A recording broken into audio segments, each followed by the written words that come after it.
जय संविधान, जय भीम, महात्मा गांधी की जय, गोडसे मुर्दाबाद।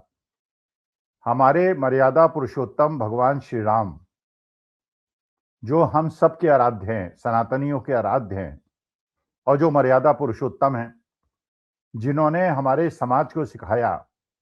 कैसा व्यवहार होना चाहिए समाज के प्रति, प्रजा के प्रति, माता पिता के प्रति, पत्नी के प्रति, भाइयों के प्रति, उन भगवान श्री राम को कैसा लगा होगा और उन्होंने क्या सोचा होगा इस भारतीय जनता पार्टी के बारे में, जो ये कहती है उनको लाएंगे जो भगवान राम को लाए हैं। वो भगवान श्री राम अयोध्या के अंदर अपने जन्म स्थल पे, जहां उनकी प्राण प्रतिष्ठा उनके मंदिर की हुई, जहां उनके मूर्ति को एक भव्य रूप में बैठने का अवसर मिला,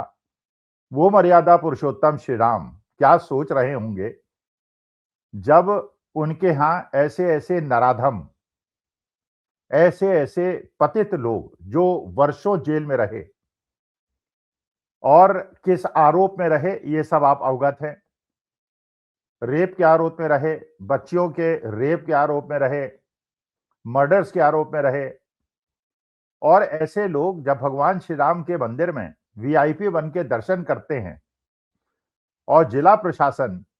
उन्हें वीआईपी के रूप में दर्शन कराता है, तो भगवान श्री राम क्या सोच रहे होंगे। हमारे सनातन धर्म के ऊपर जिस प्रकार के आघात पिछले 11 साल में हुए हैं, 2014 के बाद हुए हैं, ऐसे आघात मेरे ख्याल से मुगलों के शासन में भी नहीं हुए, उनके पहले भी नहीं, अंग्रेजों के शासन में भी नहीं हुए। और आज के तारीख में 11 साल में जिस प्रकार से सनातनियों अम्बेडकराइट से भिड़ाया गया, पेरियार को मानने वालों से भिड़ाया गया, नारायण गुरु को मानने वालों से भिड़ाया गया और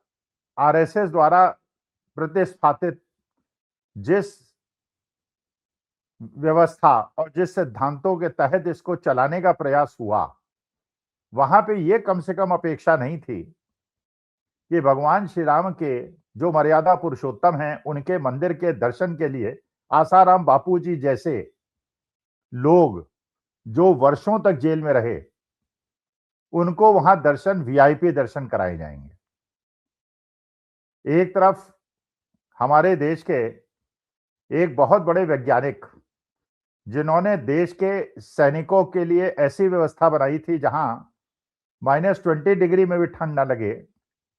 जहां बिजली का खर्चा भी बहुत ज्यादा ना हो, और जो विश्व स्तर पे जिनको पुरस्कृत किया गया, ऐसे गांधीवादी व्यक्ति सोनम वांगचुक,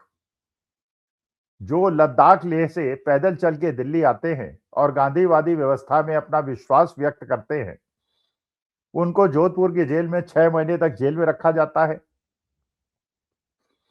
जो व्यक्ति लेह लद्दाख की ठंड का आदी हो, उसको जोधपुर के अंदर गर्मी झेलनी पड़ती है और वो ये कहता है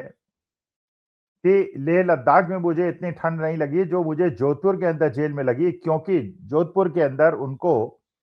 ऐसे कक्ष में रखा जाता है जिसमें दरवाजे खिड़की नहीं होते, केवल जंगले होते हैं। ठंड के मौसम में जब चारों तरफ से ठंडी हवाएं आती हैं, उन्हें ओढ़ने के लिए केवल एक कंबल दिया जाता है और खाने पानी और बाकी व्यवस्था की वजह से उनकी तबीयत खराब हो जाती है। और ऐसे विश्व विख्यात वैज्ञानिक को 6 महीने जेल में रखा जाता है एनएसए के तहत, नेशनल सिक्योरिटी एक्ट के तहत। और यह बताया जाता है गोदी मीडिया के द्वारा और भक्तों के द्वारा कि सोनम वांगचुक भारत के लिए एक खतरा है। और यह कहा जाता है जब वो पाकिस्तान गए थे और पाकिस्तानी एजेंट की तरह काम कर रहे थे, जबकि वास्तविकता यह है, जो सोनम वांगचुक की एक पढ़ी लिखी प्रोफेसर उनकी पत्नी ने बताया, साक्षात्कारों में बताया, जो पाकिस्तान गए थे वहां इनविटेशन था, भारत सरकार की अनुमति से गए थे। वहां जब उन्होंने अपना व्याख्यान दिया था तो मोदी जी का और भारत की प्रतिष्ठा का पूरा ध्यान रखा था, यहां तक कि मोदी जी की बारे में अच्छे शब्द भी बोले थे। लेकिन क्योंकि वो गांधीवादी तरीके से चल रहे थे और गोडसेवादी तरीके से नहीं चल रहे थे, इसलिए उनको 6 महीने नेशनल सिक्योरिटी एक्ट में जेल में रखा गया। और जब सुप्रीम कोर्ट के अंदर, माननीय सुप्रीम कोर्ट के अंदर सुनवाई की डेट आ रही थी, उस डेट के 2 दिन पहले अचानक नेशनल सिक्योरिटी एक्ट अपने ताकत के तहत सरकार ने वापस ले लिया, उनको रिलीज कर दिया।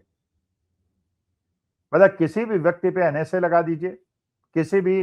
प्रतिष्ठित व्यक्ति को 6 महीने तक तड़पाइए और 6 महीने के बाद उसे बिना कारण बताए छोड़ दीजिए, बिना कारण बताए बंद कर दीजिए और बिना कारण बताए छोड़ दीजिए। और उसके लिए माफी देश से मत मांगिए। और उसके बाद ये भी कहिए विदेश के अलग-अलग फोरम्स में जाके कि हमारा देश सबसे पुरानी लोकतांत्रिक व्यवस्था है और हमारे देश में भगवान श्री राम जैसे व्यक्ति जिन्होंने लोकतंत्र को आज से हजारों साल पहले प्रतिष्ठा दी। हालांकि उस बात से मैं सहमत नहीं हूं, भगवान श्री राम की उस एक्ट से मैं बहुत ज्यादा सहमत नहीं हूं और मैं उसका विरोध करता हूं जब उन्होंने लोकतांत्रिक तरीके से अपने समाज के अंदर उठती हुई आवाजों के तहत मैया सीता को घर से निकाल दिया था और उनकी अग्नि परीक्षा दी थी। ये उचित नहीं था, क्योंकि मैया सीता का जो चरित्र था वो बिल्कुल ऐसा चरित्र है जो हमारे देश की सारी महिलाओं के लिए एक आदर्श है और भगवान श्री राम का चरित्र ऐसा चरित्र है जो हमारे पूरे समाज के लिए एक आदर्श है और हम उनको मर्यादा पुरुषोत्तम की तरह मानते हैं। वहां पे अगर एक ऐसा नराधम व्यक्ति वीआईपी दर्शन करके आता है जिसके ऊपर मर्डर के केसेस हों, जो सालों जेल के अंदर रहा हो, खुद भी रहा हो, उसका बेटा भी रहा हो, धीरे धीरे एक एक करके बरसों चलने के बाद उनके केसेस निरस्त किए जा रहे हो, उनको छोड़ा जा रहा हो। दूसरी तरफ राम रहीम जैसे आदमी को हर 2-3 महीने के बाद जब भी कोई इलेक्शन हरियाणा या आसपास आए उसे पैरोल दे दी जाए और उसके बाद उसको इलेक्शन में पूरी तरह से पार्टिसिपेट करने की सुविधा दे दी जाए। तो हमारे सनातन धर्म के जो पुरोधा हैं, हमारे जो ईश्वर हैं, हमारे जो भगवान श्री राम और भगवान श्री कृष्ण हैं, वो क्या सोच रहे होंगे कि कैसा समय उनको देखने को मिल रहा है जब सोनम वांगचुक जैसे लोग जेल में रहते हैं और राम रहीम जैसे लोग हर 4-6 महीने के बाद उनको फरलो मिल जाती है और पैरोल मिल जाती है और आसाराम बापूजी जैसे व्यक्ति अयोध्या में जाके भगवान श्री राम मर्यादा पुरुषोत्तम के दर्शन करते हैं। उन्हें यह भी लगता होगा भगवान श्री राम को जब दर्शन करने आसाराम उनके यहाँ गए होंगे कि हमारे देश में सनातन धर्म की स्थापना करने के लिए जिन आदि गुरु शंकराचार्य ने पूरे भारत का भ्रमण किया, नंगे पैर गए, पैदल पैदल हर जगह गए, हिंदू चेतना को जागृत किया और 4 पीठों की स्थापना की। उन चारों पीठों पे जो आज शंकराचार्य बैठे हैं, उनकी जमीन और उनके मठ को कब्जाने के लिए जिस प्रकार से पिछले 11 साल में अलग अलग पीठाधीश्वर और ऐसे ऐसे फर्जी संत जिन्हें शास्त्र और वेदों का बिल्कुल ज्ञान नहीं है, उनको खड़ा कर दिया गया और शंकराचार्य को हर तरह से ढोंगी और पाखंडी और अपराधी किस्म के लोगों द्वारा आरोप लगाकर उनकी प्रतिष्ठा को गिराने का प्रयास हुआ। और अगर शंकराचार्य माघ मेले के अंदर पालकी में बैठ के स्नान करने जाना चाहते हैं तो उनके बटुकों के यज्ञोपवीत को खींचा गया, चोटियों को खींचा गया और उनको सनातनियों को अपमानित किया गया, जिनके माँ बाप छोटी उम्र में अपने बच्चों को शास्त्र और वेदों के अध्ययन के लिए शंकराचार्य की शरण में भेजते हैं, गुरुकुल में भेजते हैं। उस गुरुकुल परंपरा के विरुद्ध इस प्रकार का आचरण और दूसरी तरफ सतवा महाराज जैसे लोग जो कि राजनीतिक गुरु हैं, वहां पे बड़ी बड़ी कारों में जाएं और उनको न रोका जाए और शंकराचार्य को जिस प्रकार से अपमानित किया जाए और उसके बाद अपराधी और हिस्ट्री शीटर लोगों द्वारा उन पे अपराध लगाया जाए, तो मैं ये सोच रहा था एक सनातनी होने के नाते कि भगवान श्री राम हमारे मर्यादा पुरुषोत्तम आसाराम को देख के उन्हें कैसा लगा होगा और क्या हमारे अयोध्या के रहने वाले सनातनी राम मंदिर को गंगा जल से धोएंगे और उन्हें साफ करेंगे। ऐसा व्यक्ति